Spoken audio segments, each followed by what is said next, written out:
महेश जी, कल जो माइक्रोसॉफ्ट का जो एक आउटेज हुआ वो एक पूरी दुनिया के लिए बहुत एक अलार्मिंग चीज़ है। मैं अगर इसको बहुत सीधे शब्दों में कहूँ तो कल दुनिया ने ये देखा कि साइबर अटैक अगर हो तो पूरी दुनिया पे कैसा हो सकता है, उसकी एक झलक एक जो है वो देखने को मिली। तो सही। सबसे इस मैं भी जो सारी चीज़ें बताऊँगा उसके अंदर इसको एक जो उनका ऑफ़िशियल स्टेटमेंट है वहाँ से शुरू करते हुए फिर इसको बहुत हुँ, आसान शब्दों में समझाने की कोशिश करेंगे और फिर क्राउड स्ट्राइक ने क्या किया, फिर क्या लोगों पे इम्पैक्ट हुआ और फिर क्या-क्या चीज़ें आगे और फर्दर इसके अंदर एक्शन्स हुई। वो सारी हुँ, चीज़ें मैं धीरे-धीरे एक-एक करके हुँ, बहुत आसान शब्दों में, आसान भाषा में बताने की कोशिश करूँगा। हुँ, हुँ, सबसे पहले हम इस बात से समझते हैं कि जो ऑफिशियल स्टेटमेंट है क्राउड स्ट्राइक का, कि हुँ, एक्चुअल हुआ क्या? उसके ऊपर मैं थोड़ा-सा वो एक स्पेसिफिक एक छोटा-सा पैराग्राफ है, वो मैं पढ़ता हूँ और फिर हुँ, आगे हम लोग बढ़ते हैं। जी। तो क्राउड स्ट्राइक ने अपने ऑफिशियल ब्लॉग के ऊपर ये लिखा कि व्हाट हैपेंड। हुँ, उन्होंने लिखा कि on July 19, 2024 at 49 UTC. 49 UTC मतलब हमारे इंडिया टाइम से करीब-करीब 5 घंटे के आसपास पीछे, राइट? तो इसमें 5 घंटे जोड़ देंगे तो हमारा इंडिया टाइम आ जाएगा। So 49 UTC, as part of ongoing operations, CrowdStrike released a sensor configuration update to Windows system. Hmm, Sensor configuration updates are an ongoing part of the protection mechanism of the Falcon platform. Hmm, This hmm, configuration update triggered a logical error. ठीक है? ये हुँ, बड़ी important चीज़ है। Triggered a hmm, logical error hmm, resulting in a system crash and a blue screen. Blue screen जिसे blue screen of death भी कहा गया है hmm, hmm, on impacted systems. The sensor configuration updated that caused the system crash was remediated on Friday, July 19, 2024 at 5:27 UTC। हुँ, हुँ, मतलब ये 4:09 पे हुआ और 5:27 पे लगभग 1 घंटा 10 मिनट बाद उन्होंने ठीक कर दिया। This issue is not the result और रिलेटेड टू साइबर अटैक। ये भी उन्होंने बड़ा क्लियरली मेंशन किया। हुँ, अब उन्होंने कंपनी की तरफ से ये दावा किया कि उनकी तरफ जो भी इश्यू हुआ, वो उन्होंने हुँ, 1 घंटे में इस अपडेट जो रिलीज़ किया था, उसको उन्होंने रोल बैक कर दिया। हुँ, अब ये देखिए इस 1 घंटे से पूरी दुनिया में क्या-क्या हाहाकार मच गया। अब हम सबसे पहले देखते हैं कि क्राउड स्ट्राइक जो है, इसने हुँ, एक अपडेट इश्यू किया था विंडोज़ एज़्योर के लिए। एज़्योर जो है, हुँ, ये माइक्रोसॉफ्ट का क्लाउड प्लेटफ़ॉर्म है। हुँ, जो कि लोग उसको यूज़ करते हैं अपने डेटा को स्टोर करने के लिए as a cloud platform data storage. सही। और ये स्पेसिफिकली प्रॉब्लम हुई थी विंडोज़ 10 मशीन्स के ऊपर। जो system Windows 10 operating system use करते हैं, उनके ऊपर। हुँ, और विंडोज़ 10 जो है, ये सबसे ज़्यादा यूज़ होने वाला ऑपरेटिंग सिस्टम है अभी आज की डेट में माइक्रोसॉफ्ट की तरफ से। Very true. ठीक है? और हुँ, क्राउड स्ट्राइक जो है वो यूएस की एक एंटीवायरस कंपनी है और ये हुँ, एंटीवायरस कंपनी माइक्रोसॉफ्ट के विंडोज़ ऑपरेटिंग सिस्टम में सिक्योरिटी और एंटीवायरस हैंडल करने का काम करती है। ठीक है? अब राइट। इसमें देखते हुँ, हैं कि कौन-कौन से सेक्टर्स इसके अंदर अफ़ेक्ट हुए। इसके अंदर एविएशन हुँ, सेक्टर अफ़ेक्ट हुआ, इसके अंदर मेट्रो ट्रेन्स जो यूके में चलती है वो अफ़ेक्ट हुई, हुँ, यूएस के अंदर बैंक्स अफ़ेक्ट हुए, डिजिटल हुँ, पेमेंट्स अफ़ेक्ट हुए, स्टॉक एक्सचेंज अफ़ेक्ट हुए, टीवी चैनल्स अफ़ेक्ट हुए और भी बहुत सारी चीज़ें अफ़ेक्ट हुई। फिर उसके बाद राइट। में इसे इसे एक बहुत इम्पोर्टेंट चीज़ मैं बोलने जा रहा हूँ, इसे डिजिटल पैंडेमिक भी कहा गया, हुँ, राइट? हुँ, डिजिटल पैंडेमिक हुँ, इसलिए कहा गया क्योंकि हुँ, ये डिजिटल युग का सबसे बड़ा आउटेज था अभी तक का, सबसे बड़ा, हुँ, राइट? और इस आउटेज की वजह से इस डिजिटल डिजिटल पैंडेमिक की वजह से पूरे वर्ल्ड में 4,295 फ्लाइट्स कैंसल हुई। इसके अंदर से अकेले यूएस में 1100 फ्लाइट्स कैंसल हुई और भारत में 100 से ज़्यादा फ्लाइट्स कैंसल हुई। हुँ, फिर जो वो ब्लू स्क्रीन वाली बात थी जो मैंने भी आपको व्हाट्सएप पे भेजी हुँ, थी, तो हुँ, बाय डिफ़ॉल्ट सेटिंग क्या होती है हमारे विंडोज़ हुँ, ऑपरेटिंग सिस्टम में कि जो एंटीवायरस या फिर जो सिक्योरिटी रिलेटेड अपडेट्स जो होते हैं, इनकी बाय डिफॉल्ट सेटिंग होती है कि ये बैकग्राउंड में ही अपडेट हो जाते हैं, ये आपको सामने फोन पे प्रॉम्प्ट नहीं आता। अगर कोई सॉफ्टवेयर अपडेट होता है, विंडोज अपडेट जो होता है, उनके आपको प्रॉम्प्ट दिखते हैं, पर इनके सिक्योरिटी अपडेट्स चूंकि ये आपके काम को इम्पैक्ट किए बिना ये पीछे इंस्टॉल हो जाते हैं, इसलिए आपको पता ही नहीं पड़ता सामने कि ये ऐसा कुछ अपडेट हुआ और बैकग्राउंड में अपडेट हो गया। अब थोड़ा सा इस बात को भी हम लोग जानते हैं कि ये एक्चुअल शुरू कैसे हुआ। पहले जब थोड़े से सिस्टम हैंग होने लगे तो लगा कि ये कोई लोकल इश्यू होगा, राइट, क्योंकि कोई भी अंदाजा नहीं लगा पाया। फिर 2-3 घंटे बाद पूरे वर्ल्ड में ये कंफर्म हो गया कि ये एक ग्लोबल आउटेज है। फिर अब लोगों को सिस्टम में इशू क्या हुए? इशू ये हुए कि उनके सिस्टम एब्रप्टली या तो रीस्टार्ट हो गए, शट डाउन हो गए। अब से जो इनके इम्पोर्टेंट सिस्टम्स सॉफ्टवेयर जो रन कर रहे थे, वो भी एप्लीकेशन इस तरह के एकदम से एब्रप्टली शट डाउन या रीस्टार्ट होने से वो क्रैश हो गई। उस वजह से उनके सिस्टम्स और उनके सर्वर में दिक्कत आने लगी। अब एज्योर जो है, जो कि क्लाउड प्लेटफॉर्म है, और माइक्रोसॉफ्ट खुद भी इस एज्योर प्लेटफॉर्म को अपनी सर्विसेज के लिए यूज करता है। तो इसका सबसे बड़ा इम्पैक्ट जो है उसकी ऑफिस 365 सर्विसेज जो है और जो एज्योर सर्विसेज है उनके ऊपर सबसे ज्यादा इम्पैक्ट आया। तो कई लोगों ने ये एक्सपीरियंस किया होगा, जो लोग माइक्रोसॉफ्ट आउटलुक यूज करते हैं या माइक्रोसॉफ्ट ऑफिस 365 की सर्विसेज यूज करते हैं, उनकी कल सर्विसेज चलना बंद हो गई होगी। ये लोगों ने ऑब्जर्व किया होगा। अब जो क्राउड स्ट्राइक कंपनी है उसने क्या किया? इतनी बड़ी चीज हो गई जिससे पूरी दुनिया हिल गई, तो उस कंपनी ने क्या किया? तो उस कंपनी ने ये किया कि जो अपडेट उसने रिलीज किया था वो अपडेट उसने वापस ले लिया, फिर उसके रोल बाद बैक कर लिया। रोल बैक कर लिया। फिर उसके बाद जो उसके सीईओ है जॉर्ज कर्ट्स, उसने ट्विटर पे माफी मांगी।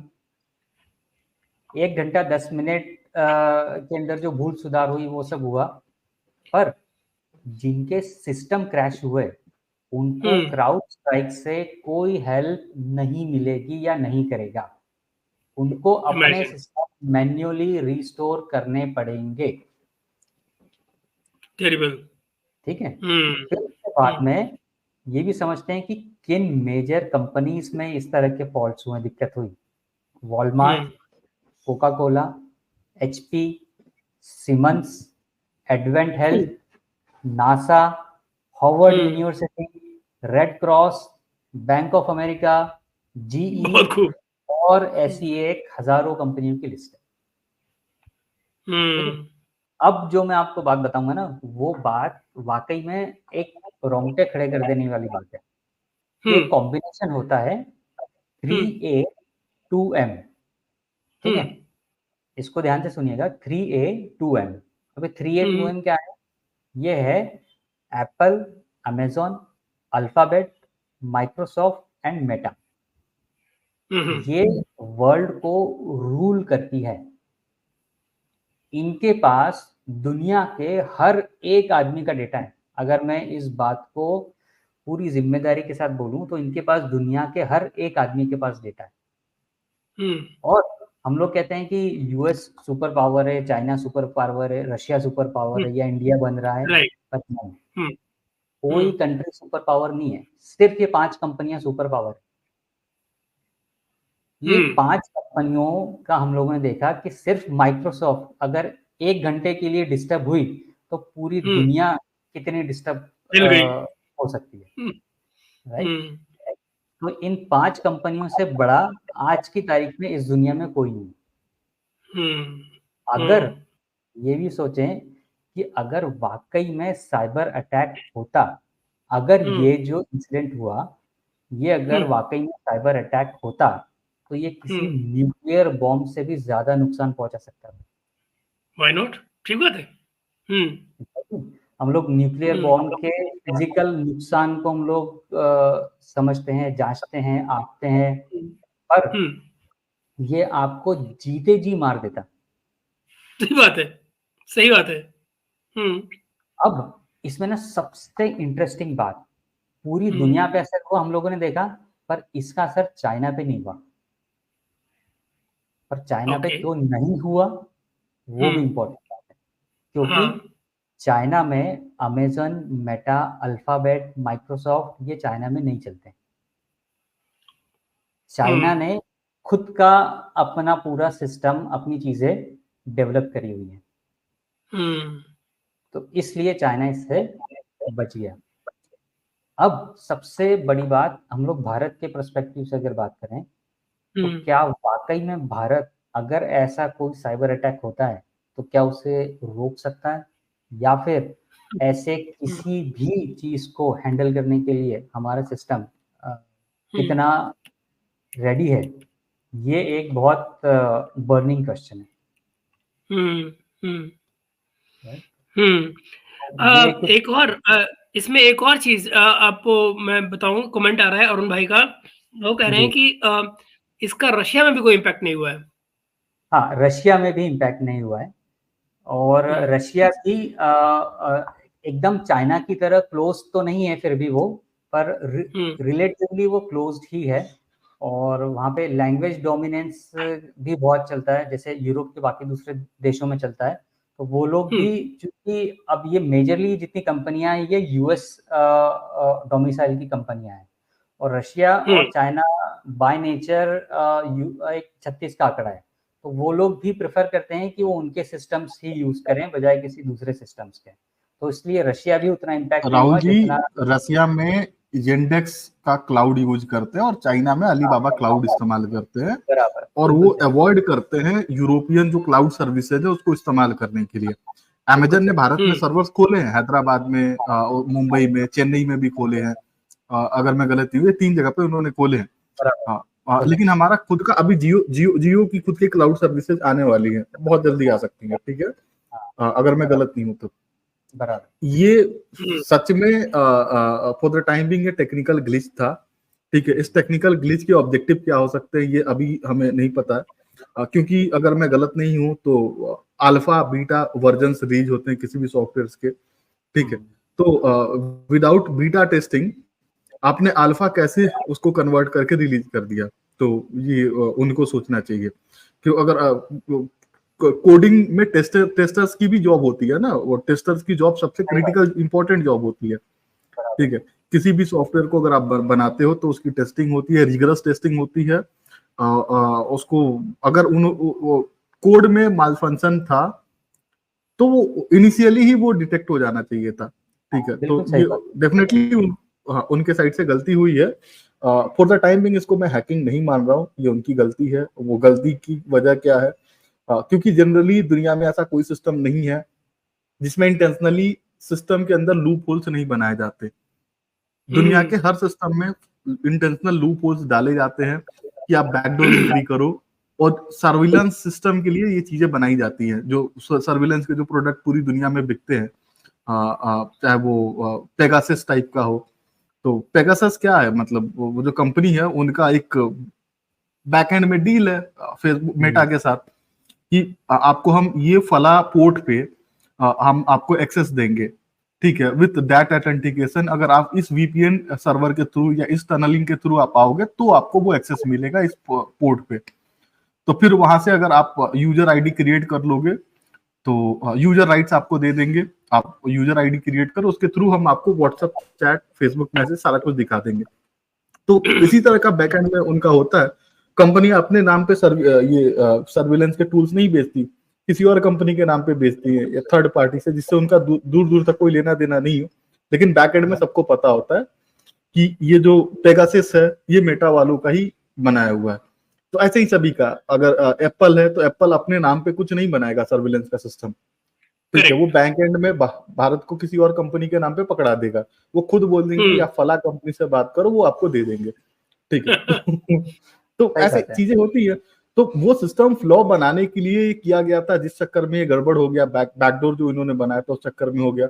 देखिए, जब ये सिस्टम क्रैश हुए हैं ना, तो बहुत सारे सर्वर्स ऐसे होते हैं जिसमें फ्रीक्वेंटली डेटा फीड होते रहता है, ठीक है। तो एक लॉस ऑफ डेटा हुआ है, बहुत ह्यूज लॉस ऑफ डेटा हुआ है। अगर मैं आपको स्क्रीन अपना शेयर करूं तो आपको मैं कुछ दिखा सकता हूं। एक मिनट।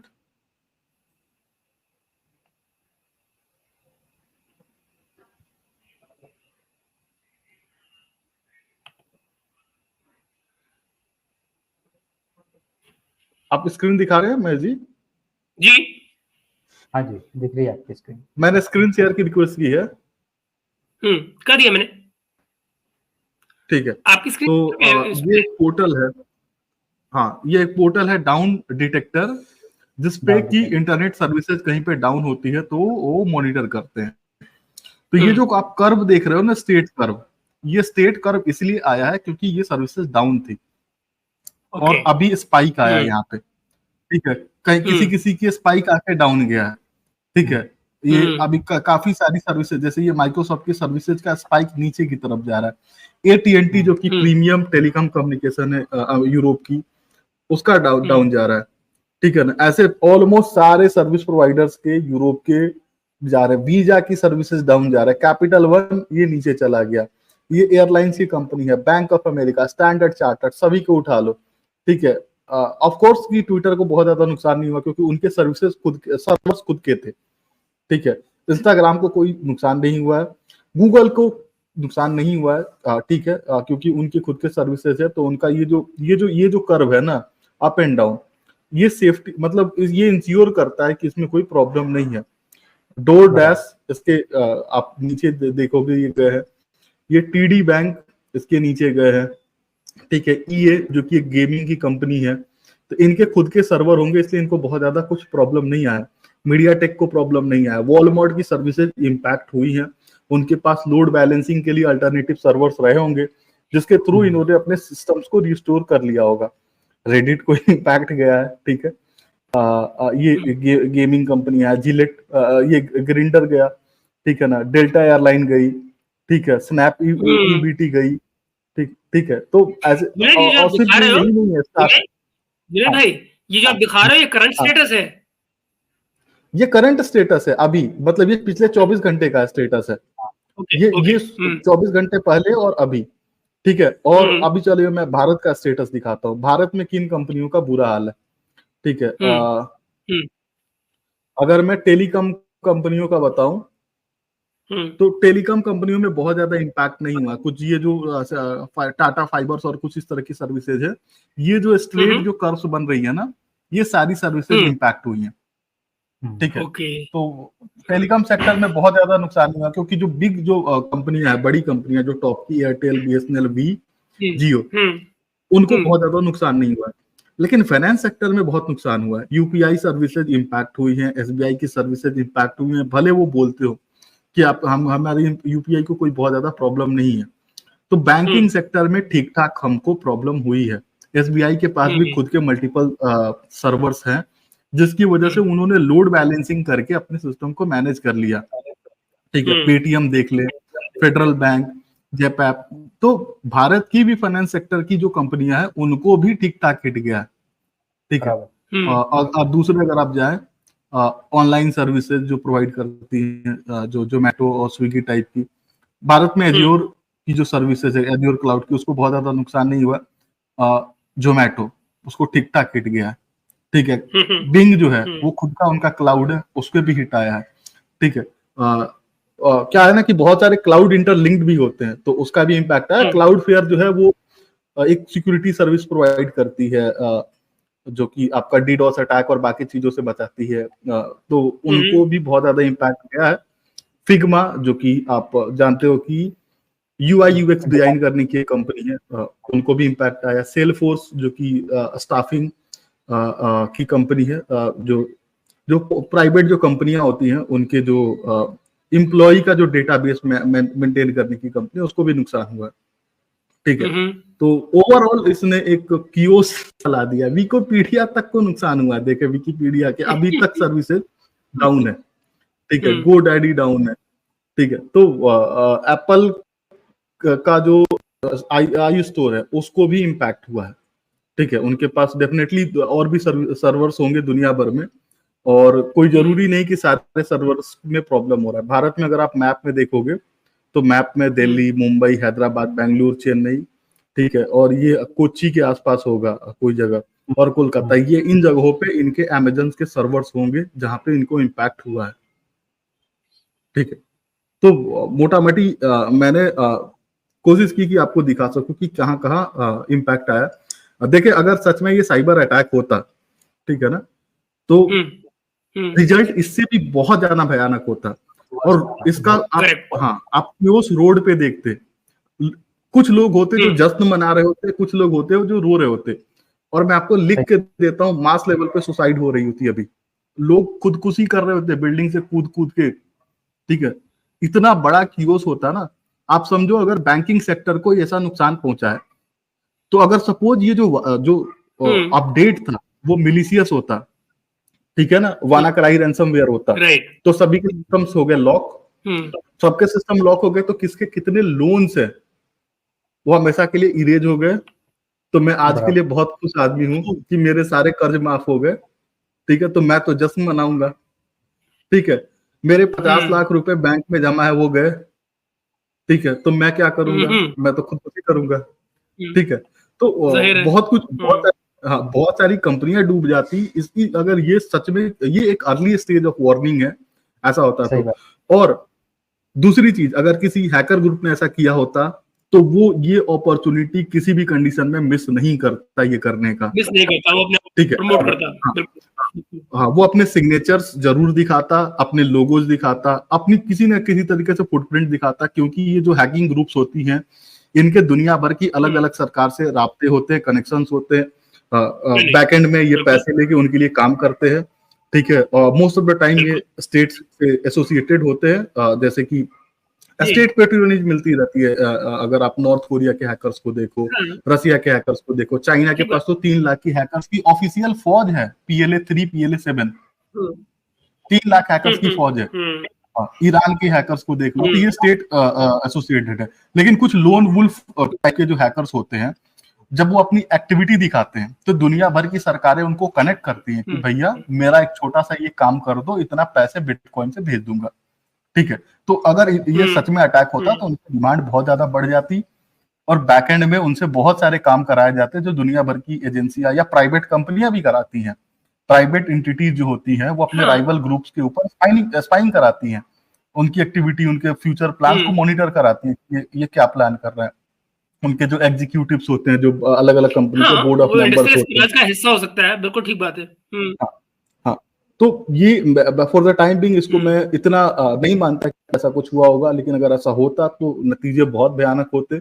और आई होप कि ये एक अर्ली स्टेज ऑफ वार्निंग है कि हम सोचे, भारत में इसके पहले भी बहुत सारे अटैक हो चुके हैं। हमारे पावर ग्रिड पे अटैक हुआ था लद्दाख में, कोविड के टाइम पे हमारे जो ऑनलाइन जो सिस्टम था जिससे हम कोविड के रजिस्ट्रेशन कराते थे, उस पे बहुत बड़ा हिट आया था।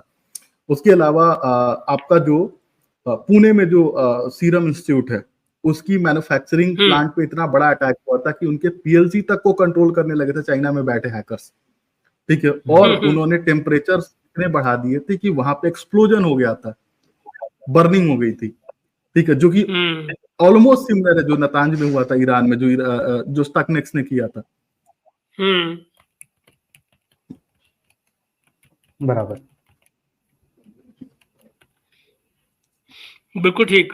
ओके, तो इसमें कुछ ऐड करना है आपको राहुल भाई? नहीं, एग्जैक्टली जो चीज़ें बताई मैंने और जहाँ पर मैंने स्टॉप किया, वहाँ से जुनैद भाई ने भी उसको कंटिन्यू किया, और जो चीज़ें इंपॉर्टेंट चीज़ें उन्होंने बताई बिल्कुल सही है। और जो एक बड़ी इंपॉर्टेंट चीज़ बोली कि ये अगर वाकई में ऐसा होता तो आज सिर्फ भारत में नहीं, पूरी दुनिया में कियोस्क मच चुका होता, और अब तक कहीं ना कहीं बहुत बड़े लेवल पे नेगोशिएशन भी स्टार्ट हो चुके होते, और कहीं ना कहीं इसका काउंटर हैंडल करने के लिए वो चीजें भी हो चुकी होती। सो बट ये बात बराबर है कि इसको एज अ लर्निंग लेनी चाहिए, और इससे वाकई में हमारे डिजिटल सिस्टम को हम और कितना फुल प्रूफ कर सकते हैं, उसके ऊपर जितनी ज्यादा हम लोग फोकस करें, मेहनत करें, वो उतना कम है।